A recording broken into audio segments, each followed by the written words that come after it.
Well, there's a lot going on in the world of golf everywhere, especially when it comes to Anthony Kim and Brandel Chamblee. They've been going back and forth on X, and it's been quite the entertaining read.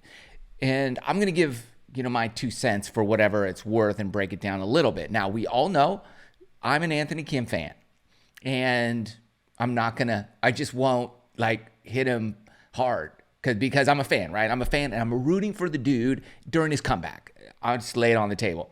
Brandel Chamblee, I have been critical of in the past. And with that, I have also said great things about him as well because he is very intelligent. He comes incredibly well prepared. He does a phenomenal job with some of his takes during his reporting on Golf Channel. I think he's way off base when it comes to LIV Golf, and I've made that clear many times. But I am cool with him having his opinion. I really am. I don't mind. People should have an opinion, and they should stick with what they believe in. I do think, and we will get into where I believe he's off base, because you can have an opinion, but I think you could get stuck too in a place and not be willing to budge just based on stubbornness, pride, whatever you want to call it. And I'm not going to read everything that Anthony Kim and Brandel have gone back and forth with, but we will get into some of the exciting pieces of it. So let's just start. Anthony Kim and Brandel kind of had this tweet back and forth, and Anthony, and I don't necessarily think this is the right way to go about it, especially online. Like in person, very different. But online, Anthony Kim tweets to Brandel Chamblee, and he calls him Ramble Chamblee. It's kind of funny. But he says, "You're such a for beating on your chest," and basically saying never retreat, hypocritically retreat. And it's well known this talentless fool is disliked by most people in the golf world. You still going to cover golf if LIV Golf League is involved. And then they just go back and forth, and everybody's kind of reporting on this and showing the different sides. And Anthony is making it very, it's well known he's had his struggles and he's coming back. And Brandel replies to this and basically says that you've been bought and paid for by LIV, and why don't you go back to, giving us the world-class golf that we all love you for. And that was cool of him to at least acknowledge how great of a player he was, and which is good. But he still sticks with his belief that LIV Golf is, here's what he says. Okay, so Brandel continually says this. He says, LIV Golf is not so much a sports entity as it is MBS and Saudi Arabia trying to hide their atrocities and launder its reputation by buying sports stars and yielding to or agreement with them in a deal with the murderous dictator. Okay. So basically he's saying that MBS, Saudi Arabia, LIV Golf is a vessel to get a better reputation in the world. That Saudi Arabia is whitewashing, they're sports washing, they're using LIV to just get a better reputation in the world. All right. So that's what he believes. Here's the thing about that. And let me know your thoughts with this. Now, I know we could get political all day long with Saudi Arabia. I get that. Okay. But let's just look at some of the facts here.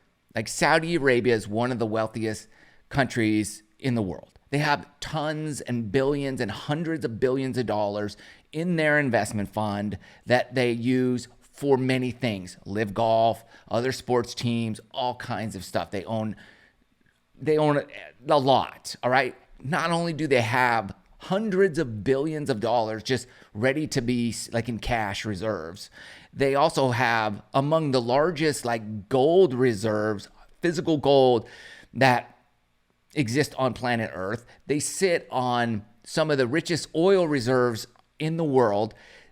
They are one of the wealthiest. They don't have any debt. It's just a country they have so much with the reputation that they have, whatever that may be, right?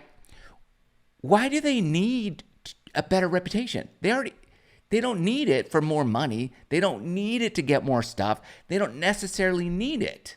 So I don't believe that they're using this as sports washing and trying to launder and get a better reputation. I don't personally believe that. I believe they are wanting to bring golf to their country, among other things. They're trying to grow their country and build a beautiful country. And I believe also, and maybe I'm wrong, I don't know 100% of everything, obviously, and people's intentions, but I believe that their morality and the things that they believe in are going to remain the same. Like, I don't think they're going to change so much as to what they believe in, that their moral code is going to change. I don't think they care what people think about what they've done, because in their minds, in their morality code that they live by, they believe that they've done what they believe in. So they're doing what they believe in. And I don't think them buying LIV and doing all this other stuff is a way to trick people into thinking they don't believe in what they believe. I believe they are sticking with what they do and the laws they have and the way they live, as that's who they are. And that's it. As do many other countries around the world do the exact same thing. The problem I have with Brandel's take is that what moral code is he basing his decisions on? That's what I want to know. Where does he, what is it? Just tell us. Is it a Buddhist code? Is it a Hindu? Is it a Catholic? Is it a Christian? Is it something else? What is your level? What is your standard that you're saying that they are so evil? Just let us know so that we can kind of look at that and know, like, oh, you believe this, but you don't. You just kind of say like, oh, they're horrible. They do these horrible things based on your own standard and moral ethics, whatever that may be. I'm not going to say one's right and one's wrong. Everybody has a different standard, and every country has a different standard to what they set. So it's not like a huge mystery what Saudi Arabia believes in. This is it. They put it out there. Here's what we believe in, and here are the consequences if you break the rules of what we may not agree with that. Americans may disagree with that. And Americans, now we're kind of getting political, but Americans are all over the planet themselves based on what you believe in, what religion you're part of. Everybody's a little different. And we kind of try to cohabitate and live within the same kind of basic guidelines. And we have laws that we govern our country by. So does every other country. Some countries don't allow Christians in their country. Some countries don't allow this religion. Some countries don't believe in this. It's all different. Okay. So with all that being said, I don't think LIV is using this, or Saudi's using LIV to get a great reputation. I think they're like, dude, we believe what we believe, and we're going to always believe that because that's who we are. But we want to be in other industries because we like them, or they can make money, or we want to bring and build golf courses and golf communities in our country. That's what we want, and other sports as well. That's where I think Brandel's off.